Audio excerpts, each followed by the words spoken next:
I'm just gonna launch it. It's an electric car, it's got torque. TFL EV is brought to you by Flow Charger, maker of reliable, high-quality charging stations for your electric vehicle.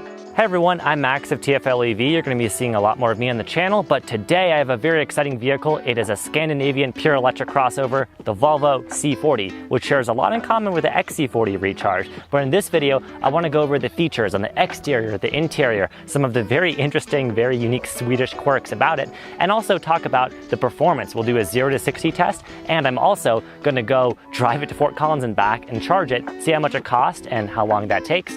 But let's get started.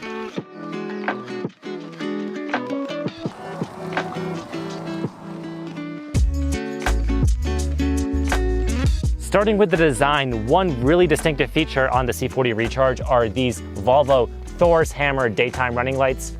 What do you think of them?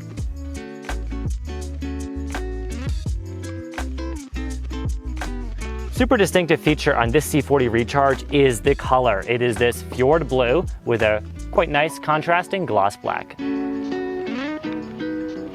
The biggest difference between the C40 Recharge and its XC40 sibling is this rear spoiler situation. And if you look up, you can actually see that the whole car has this very raked, slanted rear end, gives it a little bit more of an aggressive profile. It's not only the headlights on Volvos that are interesting, you also get with the tail lights, the Volvo badge, and distinct separate LEDs going basically up to the roofline.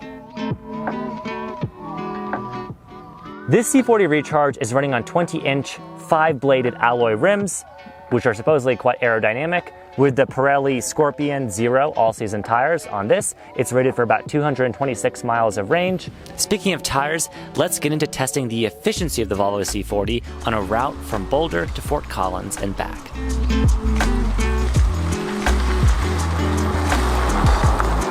Since we are in a vehicle with Google Maps, I figure I might as well use that for navigation here. So, okay Google, direct me to Fort Collins. All right, Fort Collins, let's go. All right, and I've actually got that pulled up now, so I'm gonna start the route. It's actually estimating our range. It's saying it will get 45% upon arriving there because of the integration between Google Maps and the vehicle. A question that comes up with a lot of electric cars is what kind of front trunk or frunk is there? Well, with the Volvo C40 Recharge, let's see what's going on. Under the hood, there's a lot of plastic. You open up this compartment and you're presented with basically the charger and space for not much else. It's not just the charger to be exact. There's actually a little bit more going on in this front trunk underneath this vinyl cover. You can see some very nice, genuine Volvo service items. There's some tire sealant, there's a screw-on tow hook, and an air compressor. Now, these aren't the only things you get. I'll show some items that complement it in the actual trunk. Opening up the power trunk on the C40 Recharge, under the cargo floor, you do get a jack, so no space-saving spare, but you do get this handy feature to hang some grocery bags. And you actually get tie-down points as well, which makes this interior somewhat practical. You have this pass-through door here with a vinyl cover for skis, and you get about 14.6 cubic feet of cargo area with just the, behind the second row of seats. You fold those down for the full 42.6 cubic feet you can get. Why so low with the second seats up? Well, looking at the shape of this car kind of tells you the answer. The XC40, its sibling, is much more squared off, but the C40 with that aggressive but cool looking rear end, well, it sacrifices some cargo space. Now, I did open the power liftgate like a plebeian with the button like you do in a lot of cars, but this is a Volvo, so you can open and close the liftgate also. Let's say your hands are full of groceries with your foot. You just wave it under here, and that sensor will trigger it to close or open. Nice. Okay, I was doing some quick napkin math, and that original route actually wasn't gonna get us quite down to where I wanna be at to do this charging test. So I switched the route in Google Maps, which is quite easy to do, by the way, on the car's touchscreen. It'll be a similar time to get to Fort Collins, but we're using a route that adds on an extra few miles. So now it's predicting we're gonna have 39% state of charge when we get there. Currently, we're sitting at 60%. So between getting there and getting back, now we should be much kind of more in that 10 to 20% Goldilocks zone of where you wanna charge an EV from. All right, In the interior of the Volvo C40 Recharge, there are quite a few pretty idiosyncratic little details that I'm going to show you in here. Right off the bat on the dash here, you have this interesting pattern. That's not just any arbitrary pattern. That is the topography of Abisko National Park in Sweden, which Volvo used for this. And not only is it actually, topographically bumped, but these light up at night. You can't really see right now during daytime, but at night they look very cool with that pattern. So recently I've been in cars like the Lucid, which let you adjust AC vents with a touchscreen. Volvo's a little bit more old school. You have this kind of analog vent, which I personally prefer. And I also really like how this knob will shift. This is how you open and close the vents. And also, when you get in this car, there's no on-off button. So you just actually put this guy in drive with your foot on the brake. The car is ready to go. When you're ready to turn it off, you press the park button, and the car will turn off when you leave it. So there's no lack of charging options for technology in the C40 because you've got this Qi wireless charger I'm gonna set my phone down on. You have your classic 12-volt cigarette lighter, and you have two USB-C ports here. So we're stopped for a train there for a second, so I'm gonna show you the trip monitor really quickly. Those are our stats. We basically went 53.2 miles, averaged 32.3 kilowatt hours for 100 miles, aka 3.23 miles a kilowatt hour. Pretty decent efficiency, so that's just one way of our trip, and we beat the estimate because we're at 45%. So that's pretty nice. Happy with that efficiency. Now I really have to go to the bathroom because I've been drinking too much water, so the Volvo C40 is doing better than my bladder so far.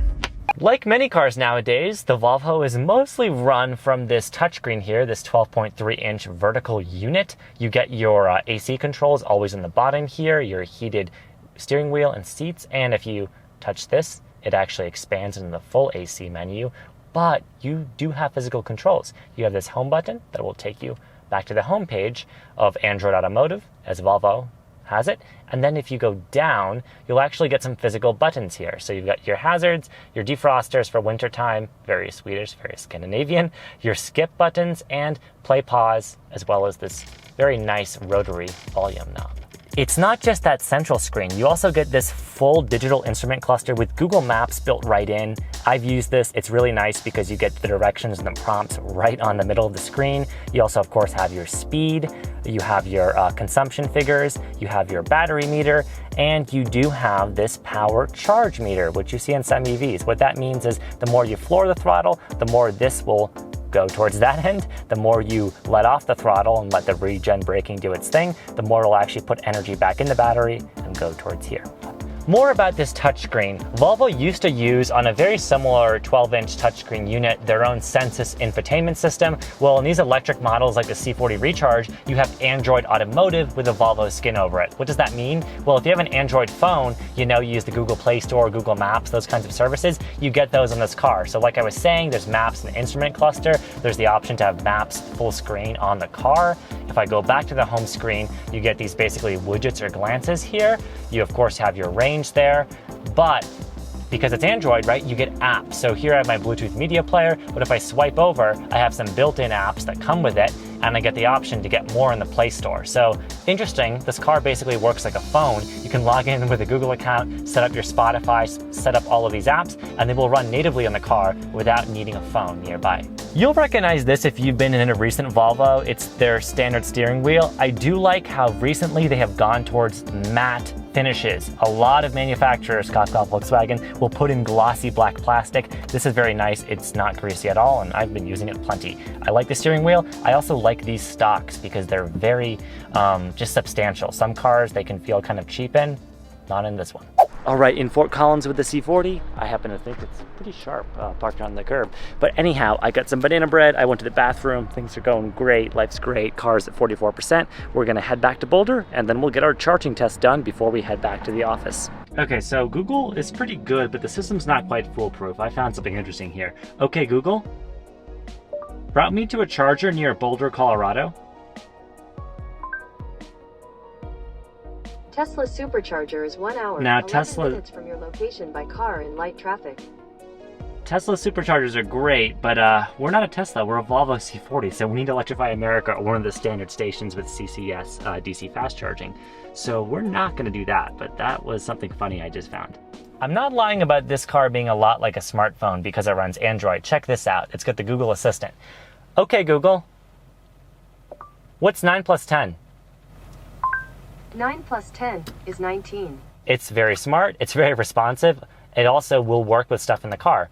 Okay, Google, set the air conditioning to 67 degrees. Okay, changing the AC to 67 degrees. Now, it didn't listen to me perfectly there. It understood me, but Volvo only believes in adjusting your AC in even increments, but the voice assistant understood me perfectly. And that's something you can't say about a lot of cars because you've seen it with the Lightning, you've seen it with Ford, you've seen it with a lot of other cars. Their voice assistants work, they're not super reliable. The thing with the Google Assistant is it understands you very well.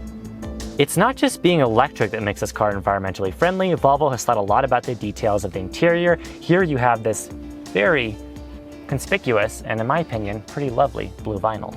It's not just the blue vinyl you get, you also get this suede-like material here for the floor mats, also vegan, sustainable, and overall with the Volvo seats, I am a big fan. They're not too thick, not too bolstered, but they're comfortable, and Volvo is the kind of company that I trust when it comes to ergonomics and safety, so these seats are nice. Now, this might look like leather on the seats, but it's not. It's Microtech textiles, so it's synthetic material.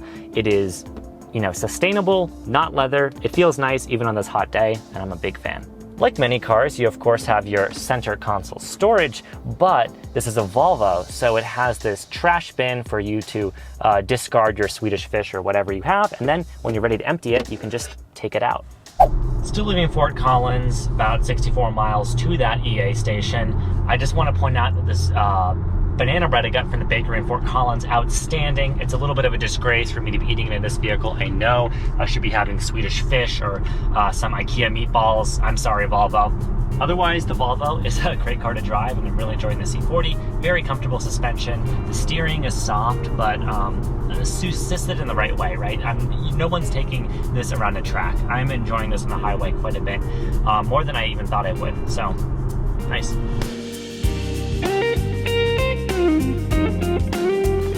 All right, as I take shelter from the rain in the backseat of the Volvo C40 Recharge, I immediately noticed that there's not a ton of room in here. Keep in mind, I'm 6'2", I have the driver's seat adjusted as I would have it, and I'm okay on legroom, a little tight on the knees, but if I lean up, my head is basically compressed against this aggressively raked roof line, and that is something to know. I do kind of have to basically lean, but then I have the problem where my knees run into the back seat.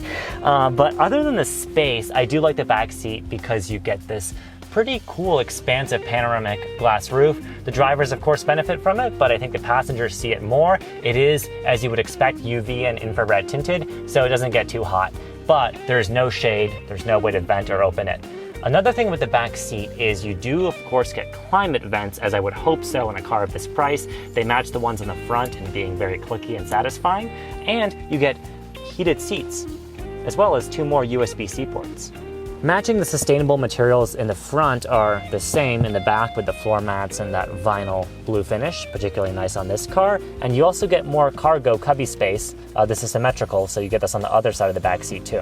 Nice to see. Okay, you might be cramped in the back seat of the C40, but you won't be thirsty because you do have 2 decently sized cup holders and a good armrest. Now, you do get both on the passenger and driver's seat. The back of them have a cargo net. I don't love this because I think they should have used that same synthetic leather material the seats have for here. This cargo net, in my opinion, feels a little bit cheap. It's nice that it's expandable, and of course you get it on both seats, but in terms of the quality of the material and the finish of the back seat, doesn't quite feel great.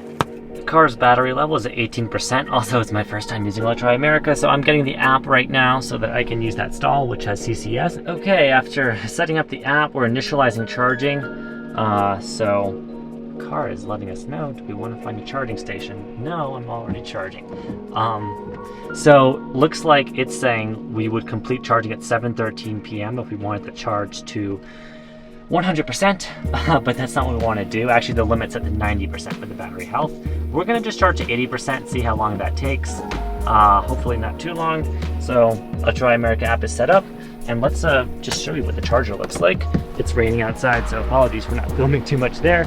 But basically, with Electrify America, you just plug in first to charge, and then you go on this unit. You either pay with your mobile app. On this one, the contactless wasn't working, so I had to start it from my phone app. But now that's set up, currently at 19%, and you can see it's telling us our energy delivered, the charging time, which hasn't even been a minute yet, and the cost. Diving down into this range app Volvo gives you, you can see that basically it gives you range of ranges, right? There's the most optimistic, which in our situation right now is 180 miles. There's the realistic, 140, and there's the worst case scenario, 95 miles currently. That would be, foot to the floor, drive like you don't care. You've also got energy usage here based off your speed, your driving style, your climate control. Because we've been idling and sitting right now, the only thing contributing is climate control. There is an option to use a range optimizer, which will basically limit your climate control. So I do like how this car doesn't have a ton of drive mode. It doesn't confuse you with stuff like Eco Plus. It's just, look, you need more range, you hit range optimizer. Down here, you've got a very useful consumption graph that just shows you the continuous consumption rate. So right now we're using about 25 kilowatt hours per 100 miles. Doesn't make a ton of sense because we're not moving at all, but when you're driving, this makes more sense. Now the C40 Recharge is a Volvo, so as you can imagine, it is chock full of sensors and safety and cameras. To get there, you can press this, or if you can just go into reverse to turn on the parking mode, but we'll press the camera icon here, and that'll enable the backup camera. But it's not just a backup camera. We also have the 360-degree view here in this car, which in my opinion works quite well. You can't see a 3D model of the car like you do in some Audis or other luxury cars, but it's very practical. It does a good job with the parking sensors, which you can toggle here, your rear auto brake feature, and if you want to drill down and say, see how much clearance you have on the side, you can just go into any one of these cameras and see that view.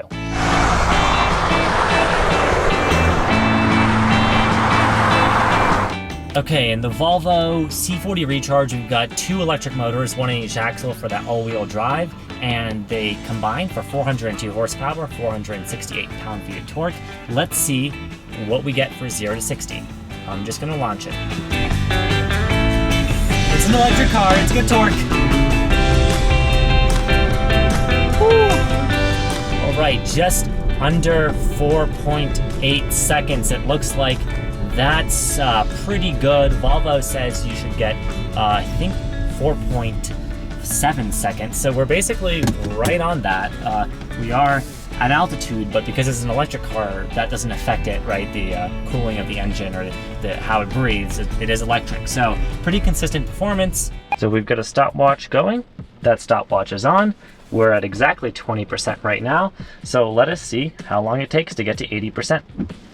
And in case you're curious about charging speed, we're holding very steady actually. For the past few minutes, I've been observing it. It's basically stuck at 140, 141 kilowatts. So I think 150 kilowatts is the max in this car. We're approaching that because we are at that Goldilocks range, between 20 and 60, maybe up to 80%. The battery's gonna charge at its fastest and then taper off at that point. So doing great. All right, we're sitting at 55% and rising. The charging has slowed down. It's tapering to about 100 kilowatts. So that peak we were seeing 140, it's now 100, but it is staying steady quite there. Our completion time to 80% has gone up to about 5:29 p.m. So that's in just about half an hour. It's currently at 79%, saying it's going to complete at 5:21. So I'm not sure why it thinks it needs 5 minutes to go to that 1%. It is tapering, of course, but not that aggressively. We're still at just under 50 kilowatts continuous, 79%. If I check my phone timer here, it is right now at just over 30, almost 33 minutes. So well over half an hour to get a 28%. Oh look, all done. Okay, so I'm gonna stop the timer. That was just about 33 minutes. So let's unlock the cable. Oh, whoops. Okay, make sure not to press that multiple times. And then we can see our summary here.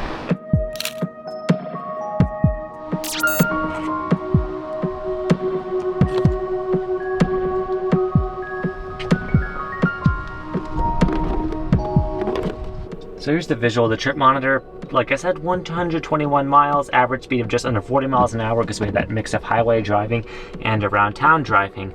We are back at the office. that consumption and other information is there. So $23 to charge, and that was about like a 120-mile trip, but we charged more than we started with. We charged it with 65%. So we can extrapolate that to essentially 150 miles of range for $23. Keep in mind, I'm not even an Electrify America member, so I don't have any, I have basically the most expensive rate. If you were an Electrify America member, it'd be cheaper. And if you charge your EV at home, which you kind of honestly should most of the time, then it'd be even cheaper as well, as Tommy has shown in other videos where he's done similar comparisons. But the Volvo C40 Recharge, not the world's most efficient EV, not the world's quickest charging EV, but a very stylish EV and a very comfortable one to ride in too. So that's been the Volvo C40 Recharge, a pure electric vehicle.